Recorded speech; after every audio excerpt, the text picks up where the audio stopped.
Today I'm going to be taking you into my kitchen, as I often do, to cook 5 easy Thanksgiving sides that you and your family will love.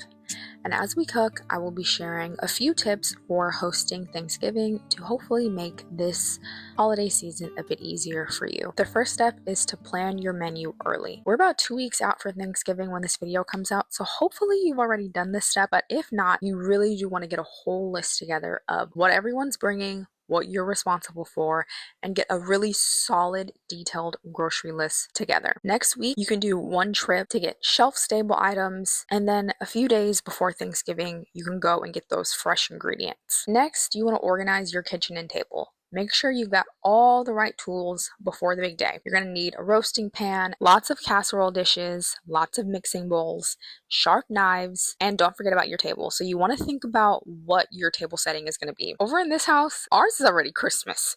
Okay, I love that. But you can, of course, do it fall themed. One of the best ways to stay calm on Thanksgiving is to have a solid timeline that you can follow that's going to keep you on task so you don't feel like your head is on fire. So here's what mine looks like. So 2 days before, I like to do small prep. So that looks like prepping pie doughs, chopping veggies. Obviously, you have to evaluate your menu to decide what needs to be done on that day. 1 day before, I like to do casseroles and season the turkey. The Jiffy cornbread in this video is literally to die for, and it is perfect to prep the day before. The candied yams are also something you can get chopped and make the sauce the day before and store it in the fridge. A lot of items can actually be made the day before, so really, again, look at your menu and see what you can do. On Thanksgiving morning, start roasting the turkey as early as you can, especially if it came frozen.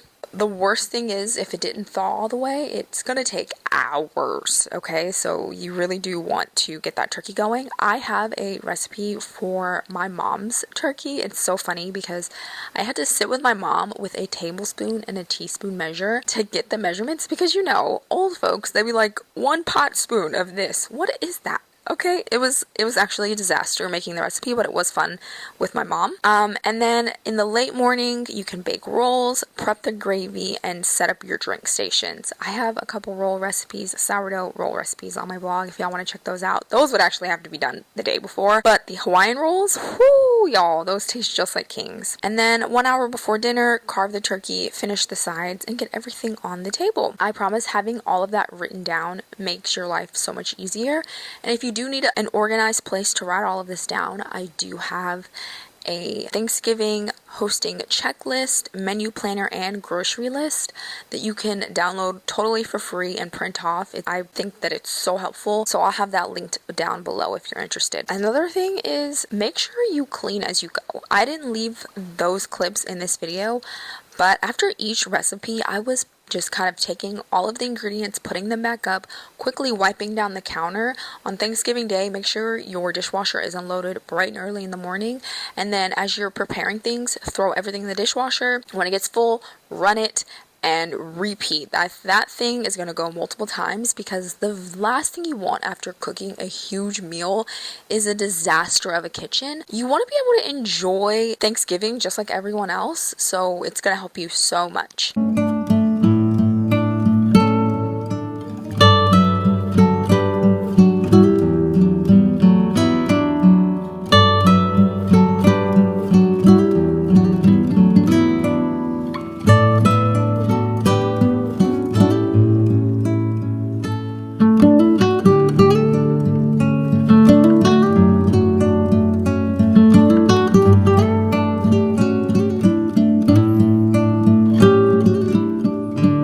If I have people over, I will just run around and just do all of the things, and I don't want help. Like, I will not let people help me, and that is such a mistake.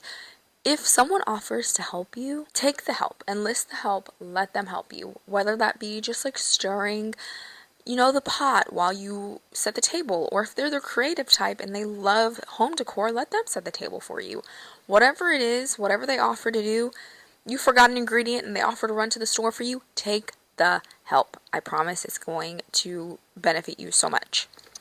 My last tip is think about leftovers. Thanksgiving is a huge meal. There's almost always leftovers. And what I recommend is going ahead and get you the styrofoam to-go plates and have everyone take a little bit home. Because yes, Thanksgiving leftovers are delicious after the first day. Then when you're on the second to third, it's like, oh my God, I can't eat this no more. And especially in this economy, we do not want to be wasting food. So go on ahead and have them folks take some of that food home if they're willing to. So those were just a few of my tips for hosting Thanksgiving without stress. Thanksgiving, Christmas, this whole time of year can just be very hectic and chaotic. And so hopefully just kind of taking a step back, creating a plan, and executing will help you actually enjoy Thanksgiving. If you're hosting, have a little drink, okay, a little wine, a little cocktail. Your girl is a dirty martini girl through and through, and I definitely will be having one of those on Thanksgiving. I am not hosting this year. My uncle is. If you guys have any questions or need anything from me, please reach out, and I will have all of the recipes linked down below for you guys to try. Don't forget to subscribe, and I'll see you in the next one.